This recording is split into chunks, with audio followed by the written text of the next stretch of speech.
Hello friends, ഇന്ന് നമുക്ക് competitive എക്സാംസിന് ചോദിക്കുന്ന ഇംഗ്ലീഷിലെ ഇഡിയംസ് ആൻഡ് ഫ്രേസസ് നിന്നുള്ള 10 ക്വസ്റ്റ്യൻസ് നോക്കാം. ഒന്നാമത്തെ question, A blessing in disguise.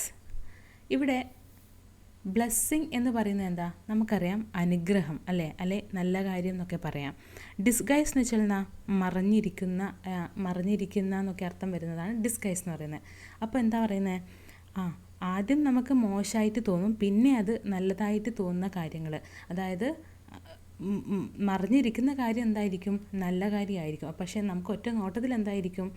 അതൊരു മോശം കാര്യമാണെന്ന് തോന്നിയിട്ട് പിന്നെ നമ്മൾ കുറച്ചുകൂടി അടുത്ത് മനസ്സിലാക്കുമ്പോൾ നല്ല കാര്യമാണെന്ന് തോന്നുന്ന അങ്ങനെയുള്ള കാര്യങ്ങളുണ്ടാവില്ലേ? അപ്പോൾ അതിനെയാണ് ഈ ബ്ലെസ്സിങ് ഇൻ ഡിസ്ഗൈസ് എന്ന് പറയുന്നത്. അപ്പോൾ നമുക്കത് ഓപ്ഷൻസിൽ ഉണ്ടോ എന്ന് നോക്കാം. എ ഹിഡൻ എനിമി അല്ല. Something good appearing bad at first അല്ലേ? ഇതല്ലേ നമ്മളിപ്പം പറഞ്ഞത് എ ബ്ലെസ്സിങ്. അപ്പം നമുക്കിതിൻ്റെ മീനിങ് വെച്ചിട്ട് തന്നെ നോക്കാം. അപ്പം നമുക്ക് വേഗം കിട്ടും. ബ്ലെസ്സിങ് എന്ന് പറയുമ്പോൾ എന്താ? നല്ല കാര്യം. ഇൻ ഡിസ്ഗൈസ് എന്ന് പറയുമ്പം മറിഞ്ഞിരിക്കുന്ന. അപ്പം മറിഞ്ഞിരിക്കുന്ന നല്ല കാര്യം. Something good appearing bad at first. രണ്ടാമത്തെ ചോദ്യം, burn the midnight oil അല്ലേ? ഇവിടെ മിഡ് നൈറ്റ് ഓയിൽ എന്ന് പറയുന്നത് എന്താ? ഈ പണ്ട് കാലങ്ങളിൽ നമുക്കറിയാം, നമ്മുടെ ഗ്രാൻഡ് പാരൻസൊക്കെ എങ്ങനെയാണ് പഠിച്ചിരുന്നത്? ഈ ചിമ്മിണി വിളക്ക് എന്നൊക്കെ പറയാം അല്ലേ? അപ്പോൾ അതിൻ്റെ വെളിച്ചത്തിലാണ് പഠിച്ചിരുന്നത്. അപ്പോൾ ബേൺ ദ മിഡ് നൈറ്റ് എന്ന് പറയുമ്പോൾ എന്താ? രാത്രി കാലങ്ങളിൽ നമ്മൾ കത്തിച്ച് വെക്കുന്ന ഈ വിളക്കില്ലേ, അതിനെയാണ് ഈ ഓയിൽ എന്ന് പറയുന്നത്. അതിനാണ് മിഡ് നൈറ്റ് ഓയിൽ എന്ന് പറയുന്നത്. അപ്പോൾ അത് പുകയുന്നു അല്ലേ, അത് കത്തുന്നു എന്ന് പറയുമ്പോൾ എന്താ അതിൻ്റെ അർത്ഥം? Work late into the night, അതായത് നമ്മുടെ രാത്രിയിലും അത് എരിയുന്നു, കത്തുന്നു എന്ന് പറയുമ്പം അത്രയും നമ്മൾ എഫേർട്ട് എടുക്കുന്നുണ്ട്, അത്രയും വർക്ക് നമ്മൾ എന്ത് ചെയ്യുന്നുണ്ട്? നൈറ്റിൽ ചെയ്യുന്നുണ്ട് എന്നുള്ള അർത്ഥമാണ്. ഇത് വേസ്റ്റ് ഇലക്ട്രിസിറ്റി ആണോ? അല്ല, ഇങ്ങനെയൊന്നും വരേയില്ല.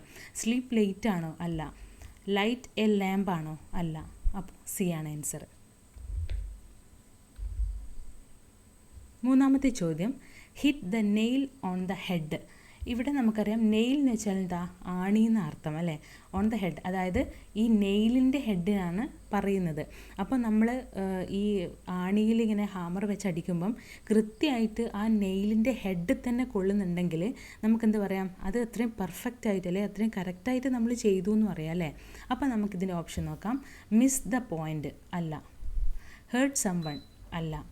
Say exactly the right thing അല്ലേ? അതല്ലേ ഇതിന് ഏറ്റവും സ്യൂട്ടായിട്ട് വരുന്ന ആൻസർ. അതായത് നമ്മൾ കൃത്യമായിട്ട് ആ നെയിലിൻ്റെ ഹെഡ് തന്നെ, നമുക്ക് അറിയാം, നമ്മളൊരു ഹാമർ വെച്ച് നെയിലിങ്ങനെ അടിക്കുമ്പം നമുക്ക് എപ്പോഴും അതിൻ്റെ ഹെഡ് തന്നെ വരണമെന്നുണ്ടോ? ഇല്ല, കുറച്ചൊരു പോയിൻ്റ് മാറിയിട്ടൊക്കെ വരും അല്ലേ? അപ്പോൾ അതുപോലെ തന്നെ ഇതിൻ്റെ കറക്റ്റ് ഹെഡ് കൊള്ളുക എന്ന് പറയുമ്പോൾ എന്താ? Say exactly the right thing. അത് ശരിക്കും നമ്മൾ ചെയ്തത് എന്താണ്? അത് റൈറ്റ് ആണ് എന്ന് പറയുന്ന അർത്ഥമാണ് വരുന്നത്. നാലാമത്തെ ചോദ്യം, once in a blue moon. Once in a blue moon എന്ന് വെച്ച് കഴിഞ്ഞാൽ നമുക്ക് കാണുമ്പോൾ തന്നെ മനസ്സിലാവും. വൺസ് എന്ന് വെച്ചാൽ എന്താ?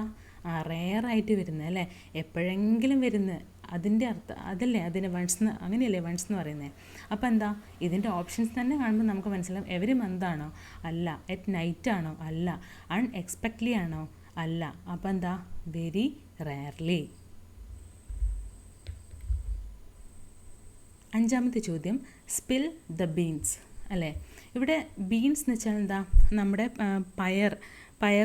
പയറിനെയല്ലേ ബീൻസ് എന്ന് പറയാം. ഈ സ്പിൽ എന്ന് വെച്ചാൽ എന്താ? ചിതറുക അല്ലേ?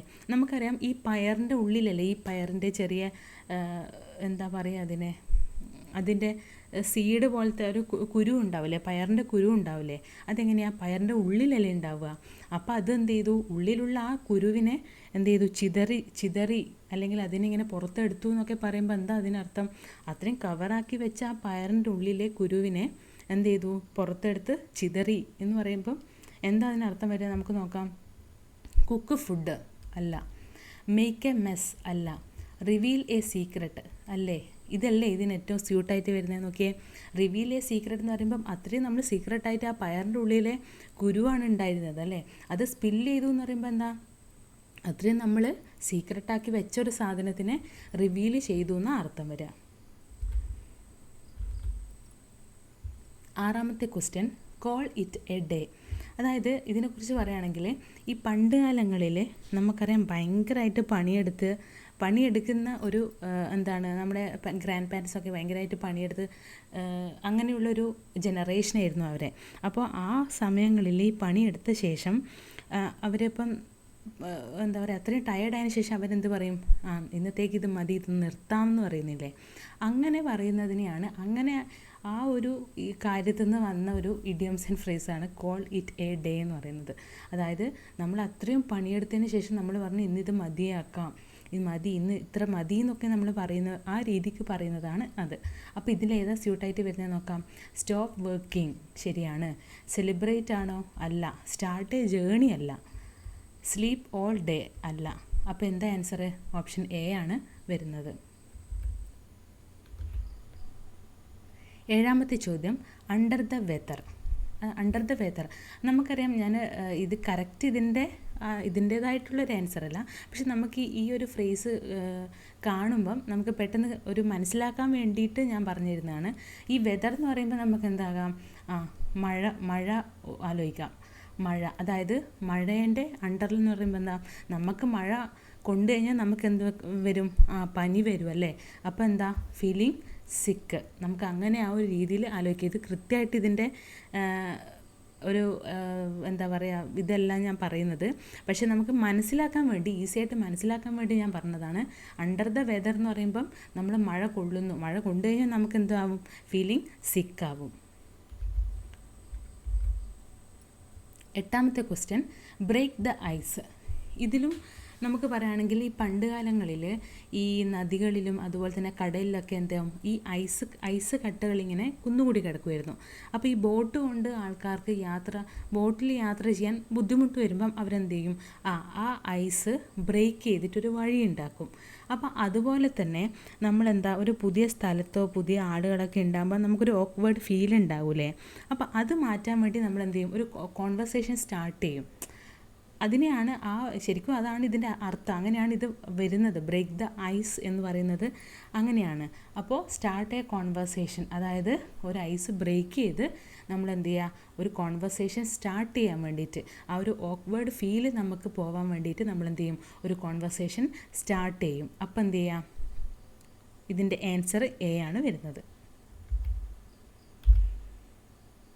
9ാമത്തെ question, bite off more than you can chew. അതായത് ഇത് കാണുമ്പോൾ തന്നെ നമുക്ക് മനസ്സിലാവും എന്താണ്, ടേക്ക് ടു മച്ച് റെസ്പോൺസിബിലിറ്റി അല്ലേ. നമുക്ക് ചവക്കാൻ കഴിയുന്നതിൽ, അല്ലെങ്കിൽ നമുക്ക് വായിൽ കൊള്ളുന്നതിനെക്കാട്ടും കൂടുതൽ നമ്മൾ എന്ത് ചെയ്യുന്നു, വായിലേക്ക് ഇടുന്നു എന്നൊക്കെ പറയുന്ന പോലെ അങ്ങനെ ഒരു മീനിങ് അല്ലേ ഇതിന് വരുന്നത്. അപ്പോൾ ടേക്ക് ടു മച്ച് റെസ്പോൺസിബിലിറ്റി, നമുക്ക് ആവുന്നതിനേക്കാൾ കൂടുതൽ എന്ത് ചെയ്യുക, റെസ്പോൺസിബിലിറ്റി ഏറ്റെടുക്കുക. ഇത് കാണുമ്പോൾ തന്നെ നമുക്ക് വേഗത്തിൽ മനസ്സിലാവും. 10ാമത്തെ question, the ball is in your court. ഇതും ഭയങ്കര എളുപ്പമുള്ളൊരു ഇഡിയംസ് ആൻഡ് ഫ്രേസസ് ആണ്. Ball is in your court എന്ന് വെച്ചാൽ എന്താ, അത് നിൻ്റെ കോട്ടിലുള്ളത്, നിൻ്റെതാണ് ഡിസിഷൻ, നീയാണ് ഡിസിഷൻ എടുക്കേണ്ടത്, അല്ലെങ്കിൽ നിൻ്റെതാണ് ഫൈനൽ ഡിസിഷൻ എന്നൊക്കെ പറയുന്നില്ലേ, അതേ ഒരു മീനിങ് ആണ് വരുന്നത്. അപ്പോൾ എന്താ, your turn to decide or act. Option A ആണ് ആൻസറായിട്ട് വരുന്നത്.